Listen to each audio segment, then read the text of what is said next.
Hello, Redophiles. Welcome back to the Year Is podcast with me, comedian Bobby Mair, and my co-host Red Richardson. Don't call them Redophiles. No, they're your fans. They're fans of the pod. They're not Redophiles. I don't think anyone wants to be called that. Listen, we've started a Patreon. We already have lots of patrons. If you haven't signed up, you got to check it out. But we've started this, and a lot of people have messaged me and said, "Hey, I'm a Redophile." Now, did they do that because on stage in Cambridge on Saturday, when you got a better gig and couldn't open for me, did you do that? I decided to open the show myself. Yeah. Because I thought, how hard can it be? Yeah, okay. And what did you slag me off when I wasn't even there? No, I told them, listen, my usual act, Red Richardson, got a better gig, but he doesn't like his fan base to be called Redophiles, but I'm trying to get it to catch on.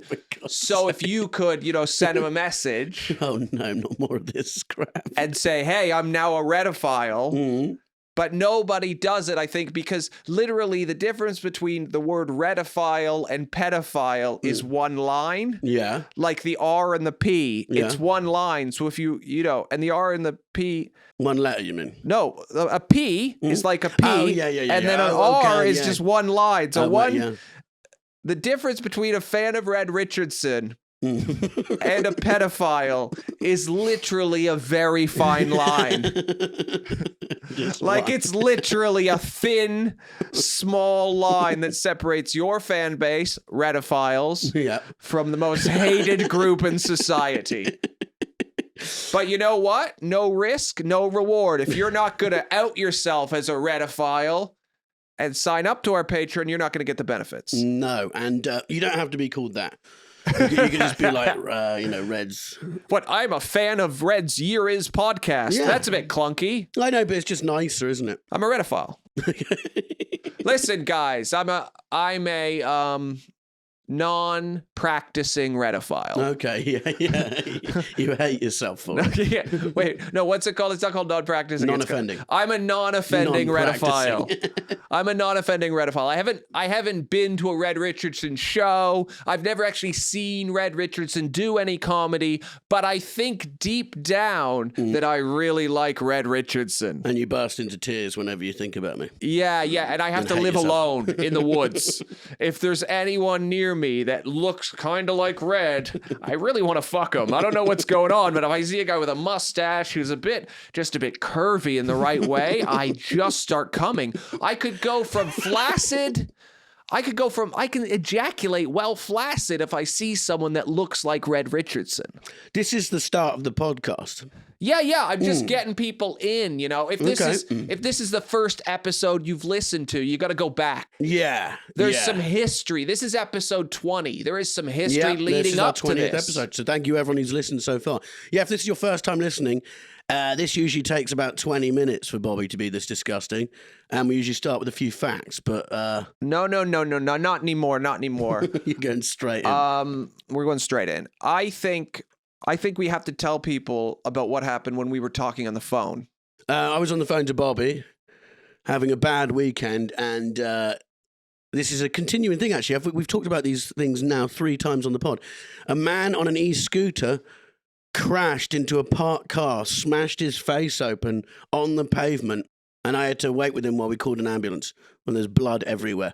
So this is the 3rd e-scooter related incident in 3 weeks. What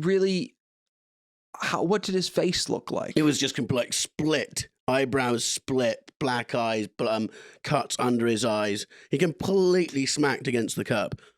It was horrific. Really tough kid. I sat him down, he got his phone out and rang someone, was like, I'm going to be a bit later than I expected. I was like, that's pretty cool.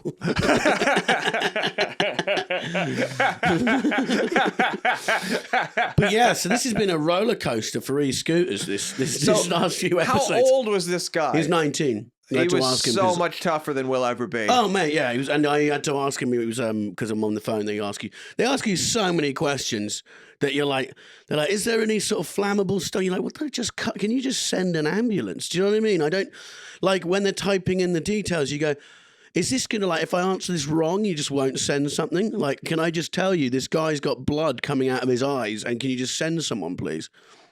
but there's a lot of admin that goes into it. But no, he was very tough. Irish kid, all in one tracksuit. Didn't seem too bothered. And you saved his life. Not really. Because, we were on the phone. From my perspective, we're talking, and you said, "Are you all right, mate?" And you went, oh, God. Okay, I got to go, Bobby. Oh. Yeah, because he literally looked up, and he was just blood all over his face. It was horrible. Guy helped me out. It was sort of weird. You know when you sort of bond with someone over something? There was another passerby, and we sort of stood there, and you kind of, I don't know, we didn't hardly spoke, but it was like, you have that sort of moment. Where you feel close to him. Yeah, I'll never see him again. I'll never speak to him again. But the one thing I would say is I think that guy that you called the ambulance for, whose eyes were bleeding and crashed the e-scooter, is now a definitive non-offending redophile. No, I got the feeling when I was looking at him, I was like, you're the sort of kid who's going to punch me in the back of the head on a bus in like 3 years because you won't remember me. No, but here's the thing. No. He's never seen you do comedy. Mm-hmm. He's never heard this podcast, but he's grateful to you. And that makes him a non-offending redophile. All the people in your life who like you, but haven't seen your comedy are non-offending redophiles. Yeah, that's probably true then. Your wife? She likes the comedy. Okay, she's listened to some of the podcast, I think. She's just a redophile. She stopped listening because we did 1986, and I forgot to mention that was the year she was born. And that was our first episode. So she's kind of tapped out since then. But, she supports the idea of what we're doing, Yeah. She knows I go somewhere and sit in a room with you, in a blue room. I always feel for the people who are just listening. They never get to see this beautiful studio we built. No, that's why you need to go on YouTube and watch it. Yeah, just hit the subscribe on the YouTube, Yeah, why not? Bit of subtle. And how have you been? You went skiing? It was, I didn't go skiing. I went to a mountain and took care of a baby while Harriet's family skied. So you basically just sat on a dangerous hill. Yeah, I'm in a nice hotel. Look, it was all cool, but it's quite a cold vacation. Yeah. I don't see that as a holiday. To me, a holiday is not doing stuff. I thought it was wonderful, and I'm so glad I went. I loved it, and I hope to go back. I'm towing the party line. What a great holiday we had. This is wonderful. Perhaps next time we could all lay in the snow together and die. That would be wonderful. What if we put the baby in the snow and the baby died with us? Brr, it's cold. It actually wasn't that cold. The sun, it's weird because it's snowing, but then the sun's on you, so you're hot in the snow. Yeah, it's horrible. And then you have to wear all these things, and you have to wear these boots that you can't walk in because, the ski boots. Well, I didn't go. Do you see people? You see people walking around in the fall. Like I saw a guy in a pub, just like he's just walking around in his stupid fucking boots. He's like boots that are not for walking. But he just doesn't take that. He comes to the pub, has his drink, and then he just fucking like crashes onto the ground. It's like, yeah, man, those aren't for walking. No. There's nothing better than watching someone wipe out in those on the ice, hard ice snow. Just. Boom. Yeah, not my idea of a holiday. I've been before. I used to ski. I did ski when I was a kid, and then I just got the fear as an adult. But I remember going, like with school. You'd go skiing with school. Yeah. I wouldn't have had money outside of that to go. Yeah. The weirdest memory I have about it is I remember skiing, and right after we get on the bus to go home, I'd closed my eyes. And because I just stared at the snow all day and stared at people skiing, when I closed my eyes, I just saw skiing. It was so weird. It hurts your eyes, though, because of the way the sun reflects. Yeah, you got to wear sunglasses. Have you ever had that, though? It's horrible. Where you look at something a lot, and then when you close your eyes, you still see it. I have that with you after these podcasts. What does that even mean? What a rude thing to say. Well, this is a special episode, Bobby, 20th episode. Thank you to everyone who's listened. I have something to announce since it's 20th episode. Yeah. If you sign up to the £25 tier on Patreon, I'm going to send you a mug that says I'm a redophile. I've decided that in this moment. That's the special announcement. I didn't want you That's the spread. Well, this is the year I was born. 1989 was we're going back to. That is what you just want to skip over. Yeah. My special offer. I don't want you candy. It's an exciting special offer. I don't want people buying mugs that says I'm a Redophile on them. They're not buying them. They're getting them given to if they're willing to. We go on the £25 tier of our Patreon. They will be given a mug. I don't want. They'll be given a mug that says I'm a Redophile, and then they can tweet pictures of them with a mug saying I'm a Redophile to you, and that's something you don't want. You don't want a devout fan base. No, I don't. I really don't. What do you want? People who just say, yes, I like Red Richardson's comedy. Yeah. Just come, say hello, thanks, and then I want to lead a cult. Yeah, no, but start your own cult for yourself. Well, you want to start one for me to watch me burn. Every week I'm just gonna add something to the £25 tier on the Patreon. If you subscribe to the £25 tier on the Patreon, you can rub oil all over Red Richardson's body. One day only, you can lube him up completely and slide him into whatever you want to. So 1989, Bobby. That is the year we're going back to, and it's the year that a lot of people listen to podcasts. It's the seminal year in their life because it's the year that their God and Messiah, Red Richardson, was born. For the Redophiles listening, it's the year. It's kind of like their year zero. Actually, okay. 1989 is their year zero. So actually, how old are you now? 33. This is actually, to them, it's the year 33 right now. Yeah. Except Jesus is still alive, and if they tried to hang him to a cross, he's too fat, and his hands would rip off the nails, and he'd just hit the ground with a big thud. Just, fuck, my hands are bleeding. Can someone shove some food in my mouth? Same age as Jesus, actually, when he died. Yeah. He was 33, wasn't he? I don't know. I believe he was, so. According to Jody. She achieved quite a bit.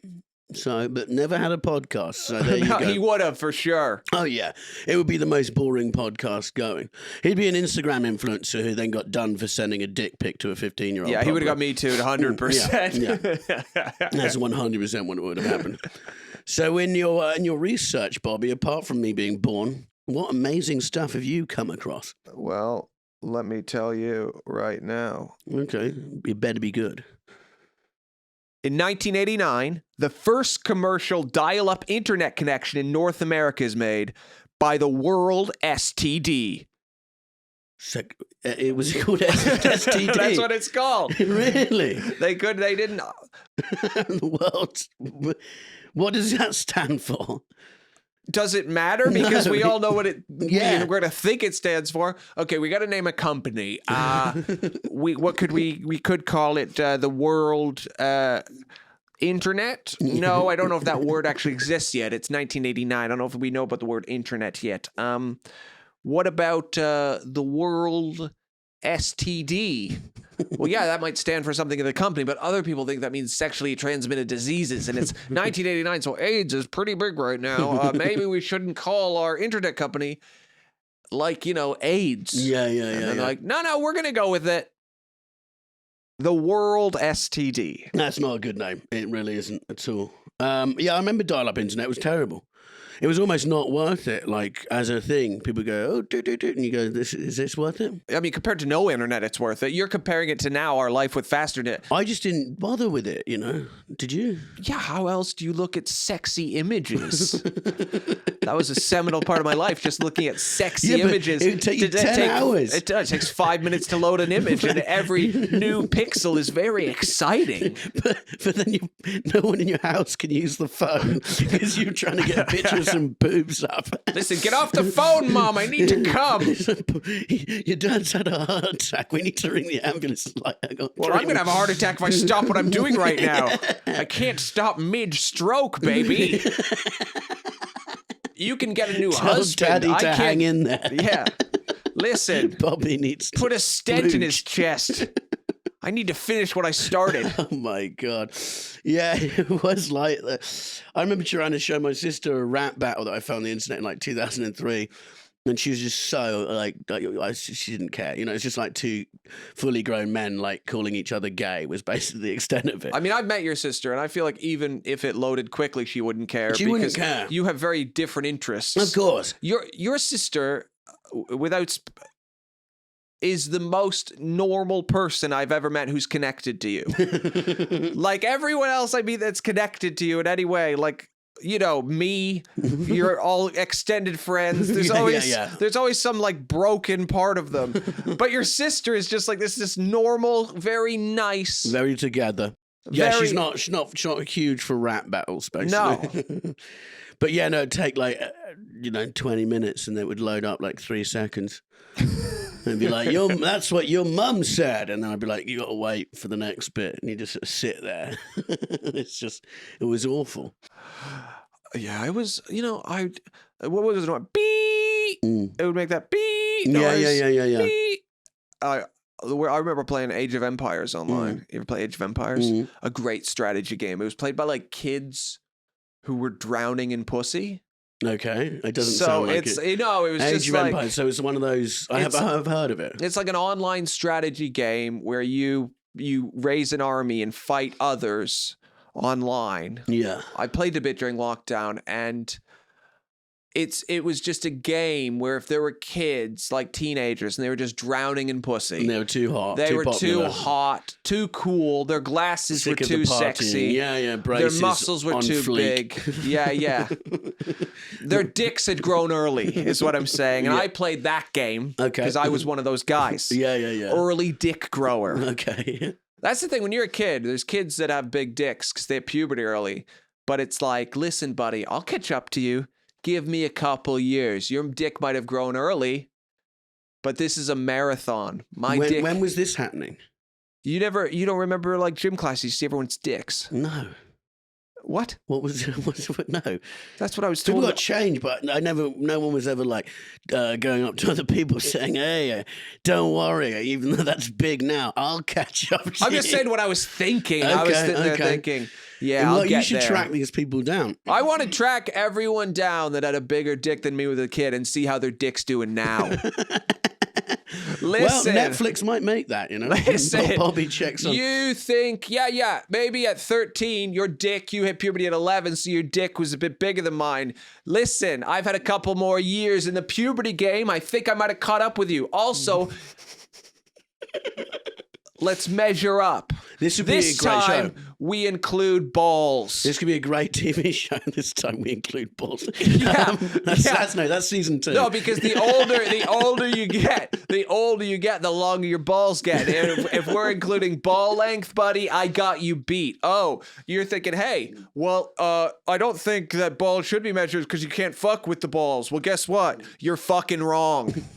You don't know how to fuck if you can't fuck with the balls. Well, we need to track down these and film it for TV. The balls can tickle an asshole while the dick does the good work. The balls can tickle the asshole while the dick does the Lord's work. Okay. They have a very important function. If you go around and find these people.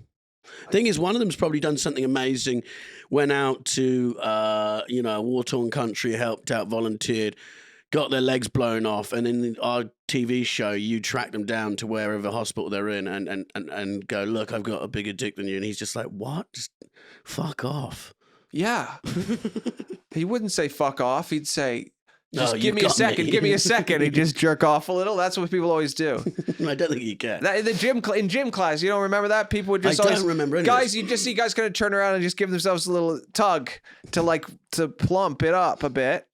Yeah. That way they're a bit... Did you go to an all boys Catholic school? No, I just went to a cool school with cool guys. I just love the idea that someone I went to high school with is going to listen to this and be like, what are you talking about? I think this was all in your mind. And I'm like, a lot was going on in my mind, actually. It's really... I do remember Bobby used to stare at me in this weird way. There was one guy, I had a kid in my class.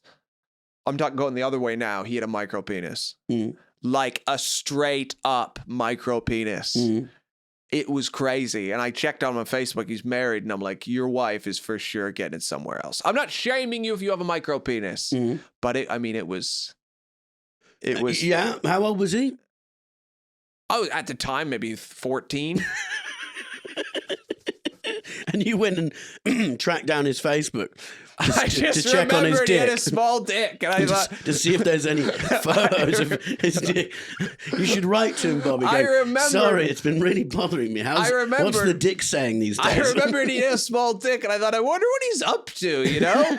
I wonder if his dick's still small. So I went on Facebook. Well, you thought he might have shot someone. Well, I thought maybe there'd be a photo of him like in tight pants or something where I could get a look. But no, I guess if you have a micro penis, you're not going to wear any clothing that shows off the micro. Well, lockdown affected us all differently, Bobby, didn't it? Some of us baked banana bread. Some of us did workouts with Joe Wicks. Bobby went to track down people whose penises he'd seen when they were 14. Oh, well, I just wanted to know. I want to know if it grew.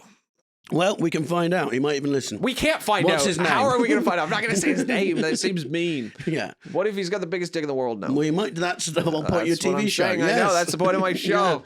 The surprises, the surprises along the way, the exciting moments. Also, like, what if, like, one guy, you know, he doesn't have a big dick, but he uses it really well?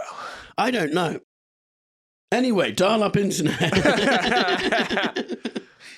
Yeah, never used it. My brother, my mates. I used to have a best friend, and when we were like 12, and no one had mobiles or anything, so I used to try and call, and his brother would just sit on the computer all the time, so you could never get hold of him, anything like that, because he had his brother just. Do you know what he was doing though? What was he doing? He was jerking off his dick. Yeah. I'm sure that's what he was doing. Up to. Yeah, but no one can reach the house. It's so funny because now people can just go next door on their phone. Well, like I'm just going to the loo and use their phone and like do something like that. Whereas back then you had to cut off the entire connection supply to the whole house to watch porn. I think it's better that way. Think of how much internet we have in our lives right now. Yeah, I think you should. It should be a real choice. I think we should bring back dial-up internet. So whenever you're on the internet, everyone knows you're on the internet. Like, because with dial-up internet, what was great is what you're saying. It would destroy your ability to call the house. So if you're on the internet, it has to matter. Yeah. Like, do what you got to do. You're going to check your email. Well, check your email and then get off the internet. Yeah. No more like hours of scrolling on social media. Yeah. It just cuts everything off. Like your oven should stop working. Yeah. Like the water goes off in the house if you're on Twitter. If the water went off in this house, every time I was on the internet, my wife would be dead. Oh yeah, but so many people on Twitter. Just like she would just be. I would have just spent a day on Twitter, and I'd just find her like lifeless, dehydrated body, and she'd be like, "Bobby, can I get a glass of water?" And her lips would have that cracked, bleeding look that you see in like movies. But like, oh, and I'd be like, "Sweetie, I just have to check how my tweet's doing." Yeah. I've got 10 likes. Yeah, no, so many people would be like that. Also, like when you cut off the like, I could have been out with my mate, and he could have cracked his head on the floor, and the ambulance is trying to ring the house, and the mum doesn't get to see his last moments in hospital because the brother was downstairs jacking off to heavily pixelated pornos. But that didn't happen. Did it? It didn't, but that could have happened. Well, if we're just going to think of sad things that could have happened, I can think of more fun, sad things. Okay. Like, well, what if you're just at home, right? But then you're on the internet and someone breaks into your house and you can't, you forget to get off the internet. You can't call the police. And then the guy comes in and he looks at what you're looking at and he says, "That's what you jerk off to?" And then he says, "You got a small dick." And then he leaves. That'd be sad. Well, I think that's the internet covered, isn't it? I don't know. Is it? Yeah. Well, I don't know. Have you got anything else? Any other stories that don't involve small dicks or jacking off? Don't shame me. No, I'm just trying to keep the pod. Don't shame me. It's a respected podcast. Oh yeah, in the history community. Yeah, I forgot about your links to the history community. Yeah, big links. Did you have any friends who you went to university with, like from the history program? Not really. No, you just intellectually soared by them, and they couldn't. Yeah, when you're at the top of something, it becomes a very lonely place. You know what I mean? You know how all Michael Jordan's teammates don't like him anymore. Yeah, you were like the Michael Jordan of a BA in history at Kingston University. You were just dunking on everyone, and they couldn't handle it. Too many facts coming out of everywhere. Winston Churchill wasn't actually depressed; it was a myth. Dunk. No, I did think of it. What was the other internet thing? Was what's the one funny mistake now? And this must have happened to someone. And please, if it's happened to you or a friend, write in. Is when people connect to the Bluetooth on their phone and they play music from their phone, and it just plays out. But someone must have left the room once and been like, "I'm going to bed, guys, night," gone to bed, and put porn on while the rest of their family, hopefully family friends are there. Hopefully they have a young daughter in there with them. And so it's the dad of the family goes upstairs and puts some like horrible punching in the face porn. That must have happened. I can't remember who it was, but I remember hearing stories about somebody getting caught cheating that way. Like they'd have their phone connected to the TV or something. Yeah. And then the text messages from the mistress would just come up on the TV, and it was like, "You're fucking done, buddy." Oh God. It's just the thought of like, just a family, and they're all up, and then he's playing music, playing the old classics, goes upstairs, and it's like, "Hey, you little fucking bitch." And then he comes down for a glass of water, and his wife and kids are in tears. I don't know if kids would be in tears. They'd be like, "Daddy needs what he needs." I don't know. If you're like Mom, like stop 17, being so uptight. If you're like 17, that'd be the most embarrassing thing that could happen. He married you for a reason, and you're not holding up your end of the deal. He's going to get it somewhere else if he doesn't get it here. Mom, come on. We're all human beings. Daddy needs what he needs. It sounds like you, basically. I mean, I've never actually said this in my marriage, but like, it's like a cliche, but I just hope I never get to the point where I say the words, "I have needs." I think it's the most like pathetic sentence because they're so like. Well, it's when you've been caught cheating, isn't it? Yeah. I have needs. Yeah, buddy, we all have needs. We are very proud to announce that this podcast is sponsored by Manscaped. Yeah, our new amazing sponsor for any below-the-belt grooming. Yes, and the face. Yeah, I don't know if they market it that way, but I think... Man, you can do the face too. Yeah, I would say you got to shave your cock, you got to shave your balls, you got to wax your balls. Yeah. Manscaped are deodorant. great. They sent us this big pack, and my face and cock have never looked better. No, I agree with that on both counts. Really? It's the performance package they sent us.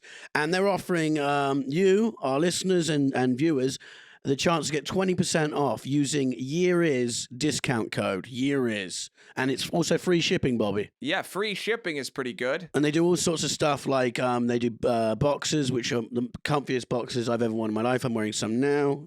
Actually am. There we go, just to prove it. And it's a great present. You know what I mean? Because it's like a kind of funny present for like anyone in a family. Yeah. And it's just like... It's also practical. It's day to day. People who actually use it. You need it. Listen, also, if you're one of our female listeners or viewers, it's like, hey, your husband looks gross. Fix it. Yeah. Also, maybe his nuts stink and you've had enough of it. Yeah. And you're going to leave him for the gardener who's 18 if your old stinky husband doesn't sort his nuts out. Could happen. It happens every day. Well, to stop that from happening, go to manscaped.com, use the promo code YearIs, and you'll get free shipping. Free shipping and 20% off, which is Okay. great. Check it out. Thank you so much, guys. 1989. 1989. NWA. Are you aware of NWA? Yeah, what? What is it? What is it? No. STD. Yes, the band NWA. Yeah, but I never. What does it stand? I never understood. I want you to say, tell me on air what it stands. You really think that's what's going to skyrocket this podcast to the top? Listen, NWA, a great band whose name we can't say, who's sang amazing rap songs, whose lyrics we can't quote anymore. No. I mean, mostly also because they're very homophobic. But yes. And you could say sexist, but they made some great stuff. Yeah. They're not. It's a different time and a different world, and some really catchy songs. Very catchy songs. But Straight Outta Compton. Yeah. Fuck the Police. That's great. Oh my God. Fuck the Police is like if you're just driving alone and you just want to feel alive. Yeah, it's brilliant. But then then I am like a fucking middle-aged white guy in a Hawaiian shirt listening to Fuck the Police. I used to drive around Devon. I had a Peugeot 106 and I had sticker bullet holes that I put on the side of it. And I took. How old were you when this happened? 17. You put sticker bullet holes on your car? It was like a tongue-in-cheek, but it was fun. And I took the exhaust off so it made loads of noise, and I'd listen to that. And I didn't even have a car system at one point. I just had a speaker plugged into a Walkman. So it was like a guitar amp plugged into a Walkman. And I just play it out of that. It was awesome. Lots of people went, "Who's that?" when I drove past. No, I think they said those words, but the tone was actually, "Who's that?" It's funny though, Fuck the Police, because they're always talking about. One lyric is about like huge crimes they've just committed, and the other has been about being harassed by the cops. And you're like, what? You know what I mean? You just talked about like having a boot full of drugs and guns. Like, the police are just doing their job sometimes, you know. But no, they sold 1 million copies in 1989. So album came out in 1988, and then it sold 1 million copies by 1999. First gangster rap group to do that. And it was the start of that. Because before, imagine hearing that for the first time. Like, what songs were like that before? I don't know if we've talked about it on here. I've talked about other places, but I love the movie NWA. It's so funny. Yeah. Because in that movie, Ice Cube is played by Ice Cube's real life son. Yeah. And and throughout the movie, Ice Cube is the coolest guy, right? Because he's exec producing the movie and his kid's playing him. So he like at one point one punch KOs a guy. Of course. No one's ever one punch KO'd anyone. Well, in the film of this pod, there will be a lot of that. Have you ever one punch KO'd anyone in your life? Oh yeah. No, you haven't. I believe you've got on top of someone and just like slapped them in the face until they. But like a one-punch KO, come on. We're not Mike Tyson. Well, Ice Cube was, apparently. Okay, and then, but his son is just like fucking all these women. So even that is gross because now you're in a movie where you're pretending to be your dad and pretending to fuck women who your dad fucked. That's so weird. And then it jumped to him being married. But they don't show him meeting Ice Cube's wife. They just show Ice Cube being married in the movie. Yeah. And that is obviously because if they were to do that, then the son would have to pretend to be his dad and pretend to meet, fall in love with, and fuck someone who is pretending to be his mom while his dad sat like just off set watching, being like, actually, I do this to your mom. Could you like move your hand up a little, like caress her ass cheek? It was by a dustbin, by the way. Yeah. When you go down on your mom, what you really want to do is just like grab her ass with both hands. She really likes that. Oh my God. We're trying to keep this authentic for the NWA movie, you know? Oh my God. And doesn't he beat her up at one point? I mean, in the movie, no. Okay, I thought he beat her up. No, Ice Cube, I don't think so. Okay, I thought there was a scene where he like beats up the woman playing his mum. No, that is fake. That's fake history right there. Okay, happens occasionally. You got to watch this Criterion classic NWA. Yeah, no. It's a fun movie. But you can tell who produced it. I love it when people produce their own movie and then about their life. You shouldn't be allowed to. And then Suge Knight killed a guy on the set of that movie. Which really added to it. It's almost like he was done doing that for the press. Yeah. Yeah, and ran a man over. I remember like a couple months after that happened, they interviewed Ice Cube about Suge Knight, and Ice Cube was like, I can't remember the exact words. He's like, I have no problem with Suge Knight. And it was like, that's a good thing to say because, he just didn't want Suge Knight to kill him. Yeah, he's in jail for the rest of his life. Yeah, but he didn't want Suge Knight to go spend like his last 10 grand and pay someone to stab Ice Cube or something. And it was like, I have no problem with him, actually. Cool, I'm going to go back to my guarded mansion for a couple months and bunker down until Suge is deep in Yeah, no, he's massive as well. Suge Knight, he's like 6'5". But he's old now, isn't he? Yeah, he's in jail though. He won't get out. No, I think He's been in jail non-stop since like the early 90s. But there was a theory he killed Tupac, but I watched a documentary on it, and this detective was like, what sort of, because when they drove up to the car, they shot so Suge Knight was on the same side as the assassins. I think though we're trying to like, when people come to this podcast, they're listening for history, like you said, right? Yeah. So we should try to not use phrases like "I watched a documentary." What we should say instead is "I read a documentary." I read a scribe. Yeah, I went into a Babylonian library. Yeah. Very exclusive place. And there was an old man with glasses. He lived in a basement, and he had a little ladder where he went, "Oh, this book," and blew on it, and there was dust, and gave it to me. Yeah, it had a monocle, not even glasses. Yeah. That's how old this guy was. Yeah. And what did he find in that book?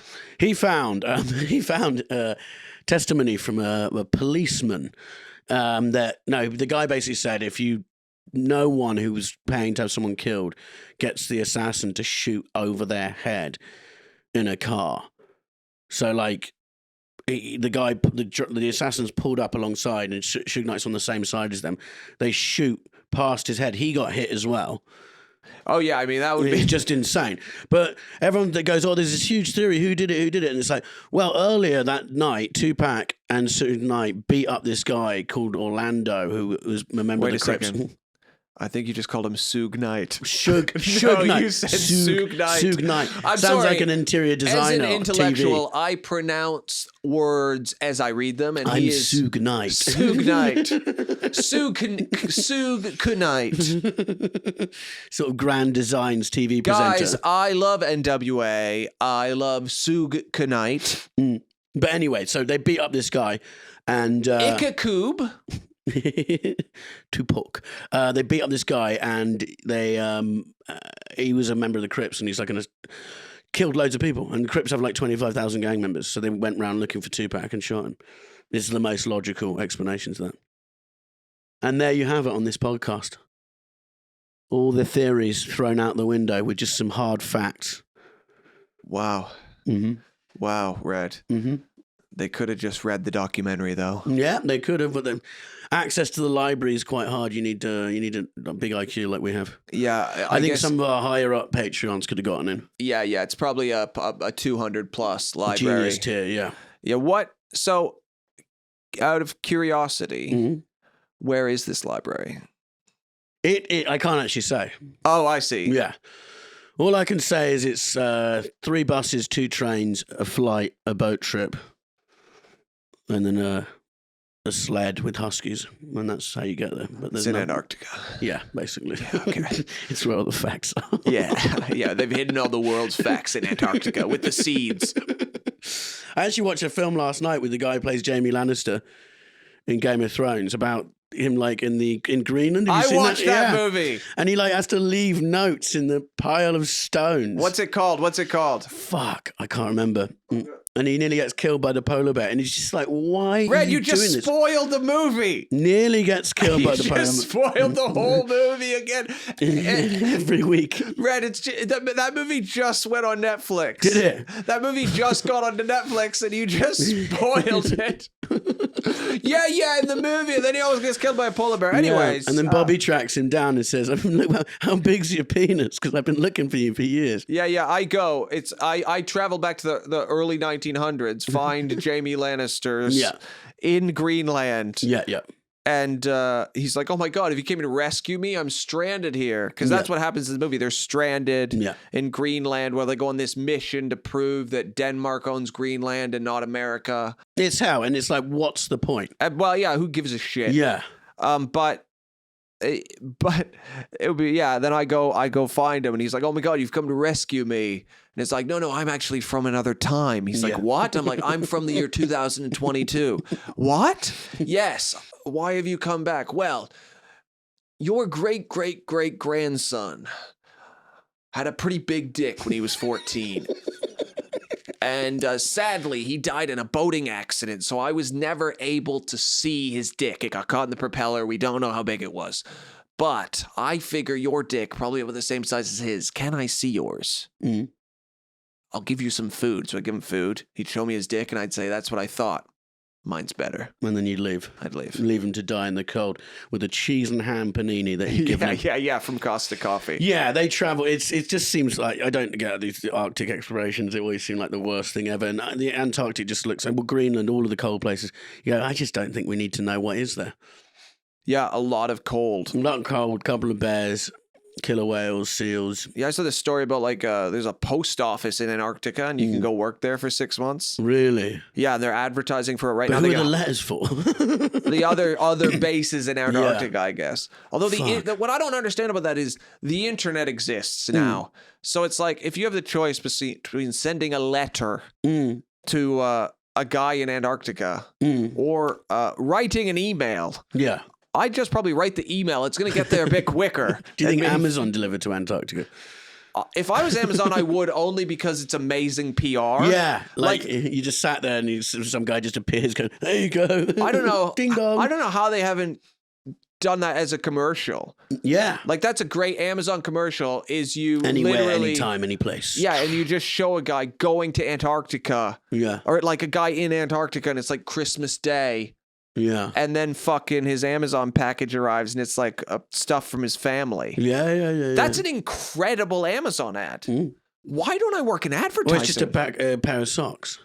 I should work in advertising. Well, I was the one who said, I wonder if they, I gave you the idea. No, I think I really am onto something here. I've had a great idea. What? I'm going into advertising. We got from NWA, straight out of Compton, to the Antarctic and you being an advertising person in about 3 minutes. I'm fine with that, Red. I have a new purpose in life. Traveled around the world and given you a new life. I want to help people just, get socks wherever they are. No, you know how sometimes people have a feeling that's like good about themselves. I want that to go away. So I want people to always feel in need. Yeah. So what you do with advertising, is you convince them that shit. There's something wrong with them, that they're ugly and gross. And you do that by putting only the most physically attractive people in ads. So then subliminally, you convince them they're gross and they need to be better. If those ads didn't existed, they probably would never maybe think that. They wouldn't have that same self-image of a broken, disgusting person. But, we keep, their self-esteem is kept so low just by mass fucking media. And then you could come in and sell them lipstick. I want to be a part of that. Yeah, that's great. Well, how would you do it? Just a tube advert going, you look like shit. I do it with a tube advert where I say, you look like shit. Yeah. That's my idea. Yeah. Yeah. Okay. That's a great idea I just had. Thank you. Yeah. Do I have any other ideas? No, I don't know if you do. I don't think you're ever going to have another one again. Oh, no. You made too much. You're going to make too much money off these ones. I think what happened is, so last night I put up, I don't even know if you're watching on YouTube, you can see it, but I put up a lot, some sound protection in the room, try to stop some echo, but I use this spray glue, which they'll only sell it to you.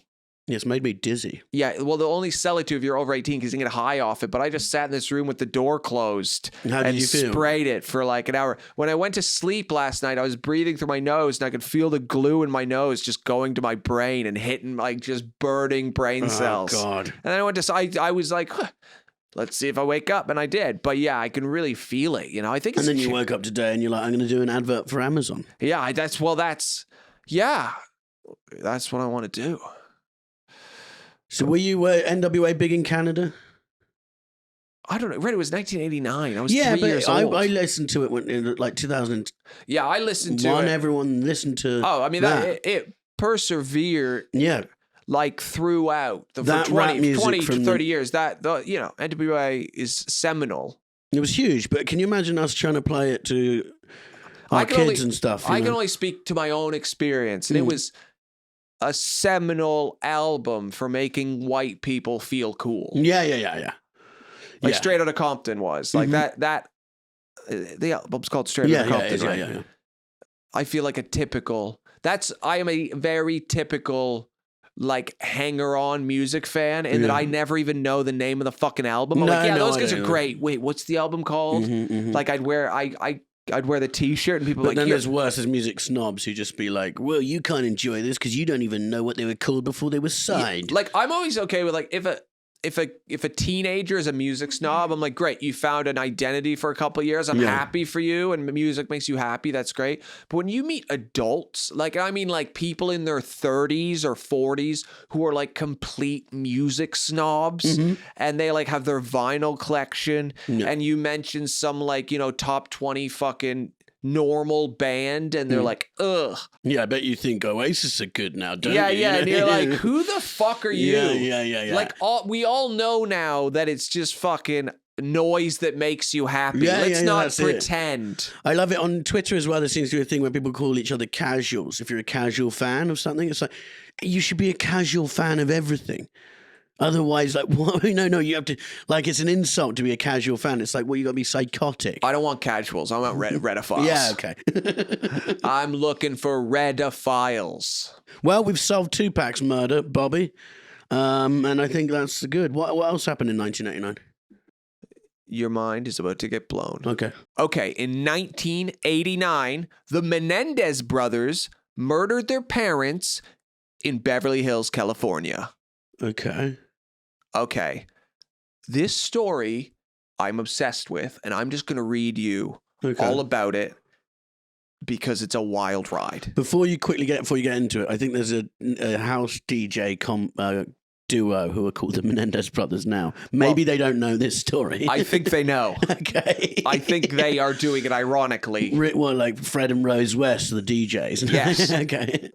No, these guys, I'm on their side. Let's hear it. Okay, so represented by their defense lawyer, the brothers said they were driven to the murder by a lifetime of abuse at the hands of their parents. Okay. Especially sexual abuse at the hands of their father, who was described as a cruel perfectionist and pedophile. Now, I really feel like it was probably said the other way around. Yeah. I doubt anyone's like, oh, he's a cruel perfectionist. Oh, and a pedophile. Yeah. I feel like he's a pedophile and a bit of a perfectionist. Yeah, okay. Meanwhile, their mother was described as enabling, selfish, mentally unstable, alcoholic, and drug addict who would encourage her husband's behavior and also sometimes violent towards the brothers. Now. Sounds like a catch. So these parents were treating their kids like garbage. Mm-hmm. And so the allegations against the couple were supported by the families. Oh, really? Yeah. So the other people in the family were like, yeah, they abused their kids. Fuck. Yeah. So the cousin said that, it happened, and other people. So like it fucking happened. Yeah.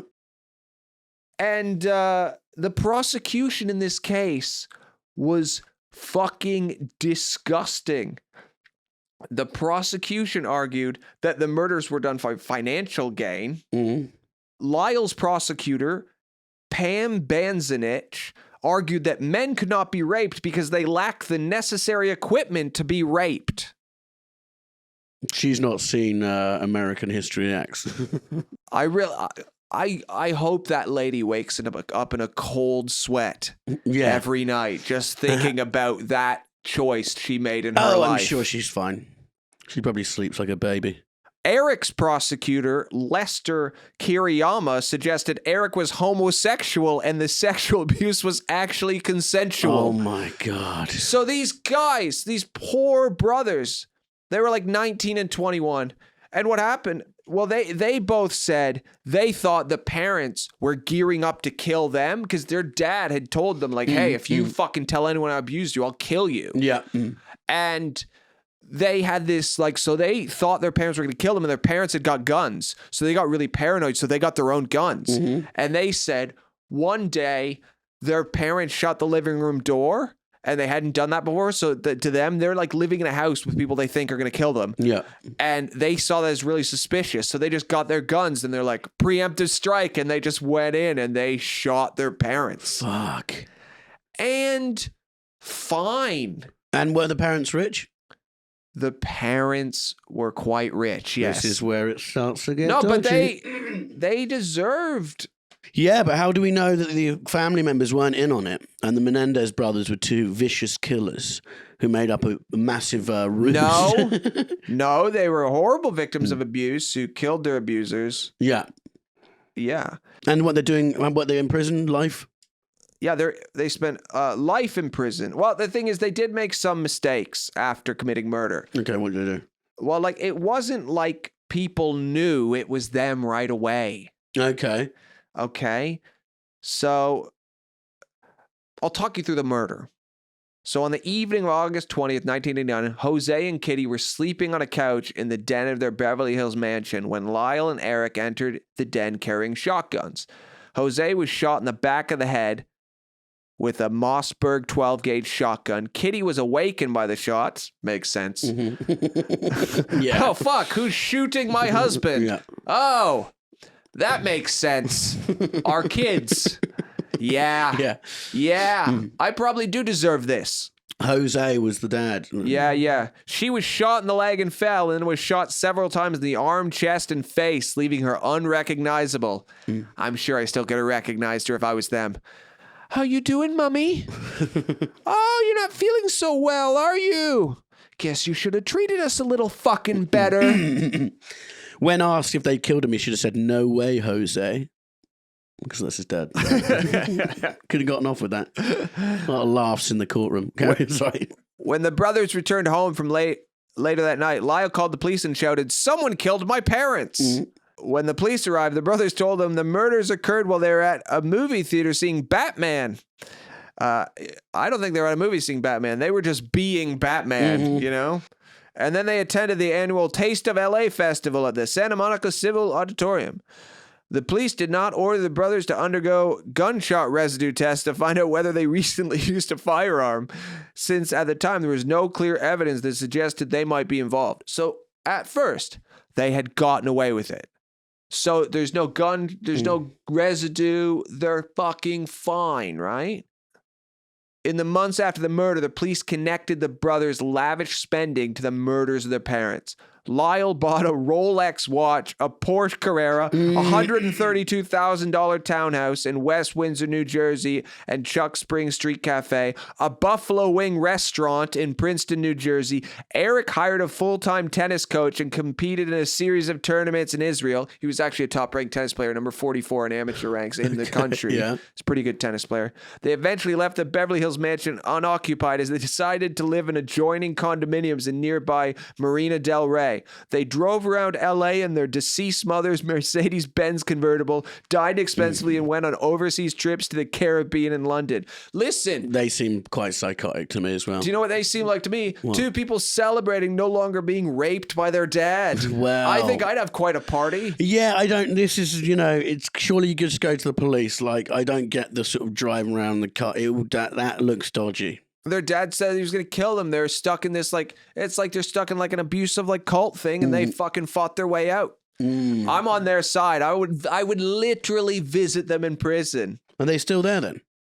Buddy, they got life in prison with no parole. Jesus. Life in prison. The judge must not have believed their abuse story. It was a jury trial. The jury said they didn't take it into account. So they didn't care. Okay, they were just like, you're scum as well. No, that you're scum. They didn't say you're scum as well. That's not how juries work. Judge, please tell them we think they're scum as well. No. Lyle and Eric Menendez.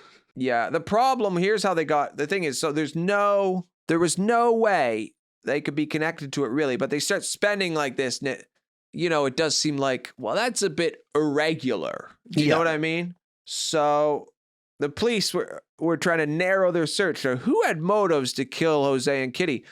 So they investigated some mob leads, but nothing came of that. And then they were just like, it must be the brothers. They have financial motives, obviously. So in an attempt to get a confession from Eric, the police convinced Craig Signorelli, one of Eric's close friends from high school, and a tennis buddy to wear a wire while having lunch with him.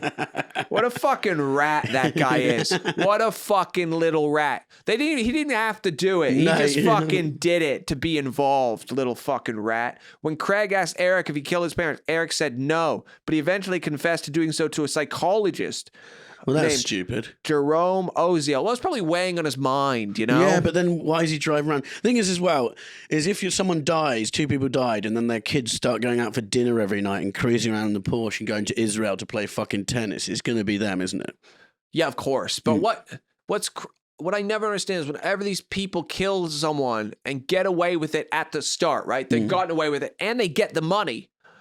Go to a country that does not have an extradition treaty with the United States. Yeah, where can you go now for that? Like South America? I'll Google it. Because I always think of that. Where would you go? Like Thailand, if you can, or South America? Thing is, you're worried always that the government there gets overthrown or they change the laws. So if you're in the States like they were, China, Russia, Namibia, the UAE, North Korea, Bahrain, nice enough place. Go live in North Korea. Go live in I think American prison's better than North Korean freedom. But Bahrain, I have friends who've been there. I mean, it's not the most like democratic place, but if you have money, I think it's all right. Yeah, just get out of there. Look, if I ever, just get away. We won't talk about it on the pod. I know, but you just got to get away. Who are these idiots who are sticking around being like, hope they don't figure out it was me? They're going to figure out it was you. Come on, guys. I'm on your side, but you just got to take steps to help yourself. How old are they now then? It must be like 50, 51? I think so. And also, it was really sad because they were separated when they were sent to prison. But then in 2018, after not being together for what? Literally like 30 years, Lyle was moved in the same housing unit as Eric and reuniting them for the first time since they began serving their sentences nearly 22 years earlier. The brothers burst into tears and hugged each other at their first meeting in the housing unit. That's nice. The unit where they're housed is reserved for inmates who agree to participate in education and rehabilitation programs without creating disruptions. Okay, so they got to behave. No killing your parents again. Jesus, so 20 years without each other, that's quite tough. Well, yeah, because they didn't get caught right away. And there was like retrial and mistrials, deadlock juries who were just like, did not want to convict them. And is this one of those ones that people take up and try and get them out, or is it? Yeah, well, I mean... Because remember there was that 15-year-old who shot the guy who was like trying to attack us. Yeah. And... in later years, they've had some appeals, but it just didn't... There's nowhere to go when you're saying, I did it. There is some... works for some people, like if it's like a... I think like in some cases where it was like an abusive pimp, I remember reading those stories.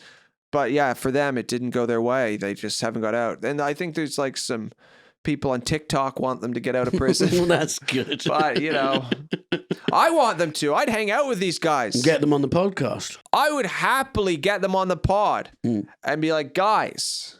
Something happened in 1989. Want to tell us about it? Yeah, I would interview them for sure on this podcast because they made a mistake. They could have just left the house maybe instead of... They could have moved out, like most people do when they're 18. Why did they stay? I would have left that house when I was 12. Listen, Dredd, don't victim blame. They're the victims. And, they reacted in their own way. Yeah, and now they're in jail. They are in jail, but maybe that jail is better than living with their parents was. Yeah, they should remember when Trump went on that pardoning spree. That was quite good. Like just before he left, he pardoned loads of people just as a final. They always get to at the end. Yeah, I was hoping he was going to do Joe Exotic because it would just be they were campaigning for it. Joe Exotic was really trying. It would have been something so funny he would have done. Oh man, I'd just pardon. I'd pick some fun ones, some really dangerous ones. Yeah. Khalid Sheikh Mohammed. Yeah. Wait, the guy who planned 9/11? I've talked to him. He said he's changed. He's a different man now. He said actually his dad used to love the World Trade Center and he was abused by his dad, so he blew it up. And he feels bad about it. Yeah, he just wants to get out and focus on his TikTok. Yeah, he wants to get on TikTok. TikTok. Okay, some other things that happened The Berlin Wall fell. Yeah. I find that kind of boring, though. Everyone's covered. There's only one, that lady was married to the Berlin Wall. Remember that? That's pretty good. I think if I was going to marry a wall... It would have been the Berlin Wall. No, the Great Wall of China, yeah, buddy. of course. It's got more history. It's more classy, more elegant. You can see it from space. Everybody can look down and be like, that's the wall that guy fucks. That's my wife. Yeah. You can see her from space. Yeah, hey. She's 1,000 years old. Keep my wife out of your eye line. Yeah. Stop looking at my fucking wife up there. But so he married this lady married the Berlin Wall, and then so when everyone celebrated and Hasselhoff was playing on it, it was getting knocked down. Whilst the world televised it, that's her husband being murdered. whilst Hasselhoff performs a song. Listen, David Hasselhoff is a great singer. Yeah, I love it. he should have been there. What at the song was it? I Menendez can't remember. I can't remember. I don't know any of his songs. Oh, there's one great. He's got that great song. It was in my head for weeks a while ago. Fuck. I just like it when he's drunk and eats off the floor. I thought that was good. Yeah, Red, because you've never done anything like that. Sitting around judging fucking David Hasselhoff. You're judging David Hasselhoff's drunken behavior, Red Richardson. He's done well. Oh, yeah, here it is. Are you ready? Mm-hmm.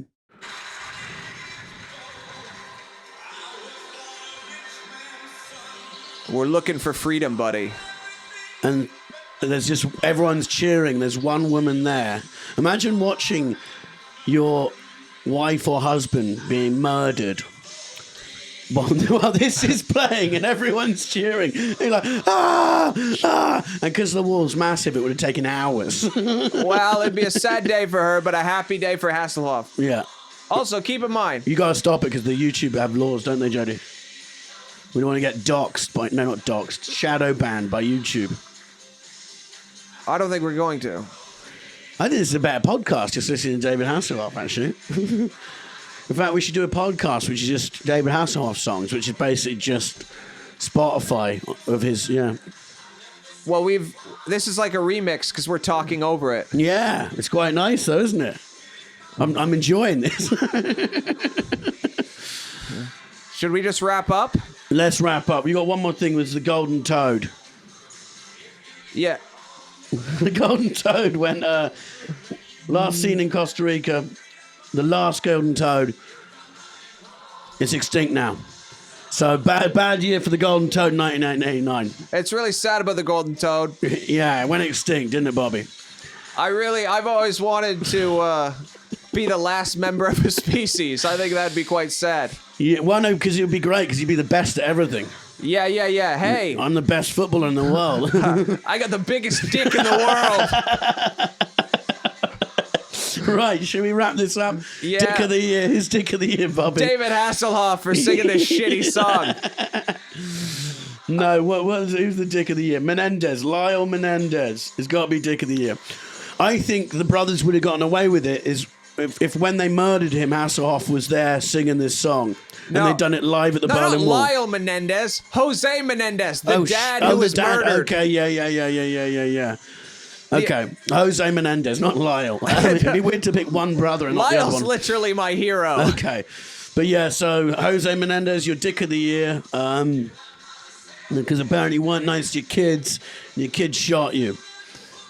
All right, that's it. Thank you very much for listening, guys. We're going to bonus on the Patreon. Thanks very much for listening, guys. Bye.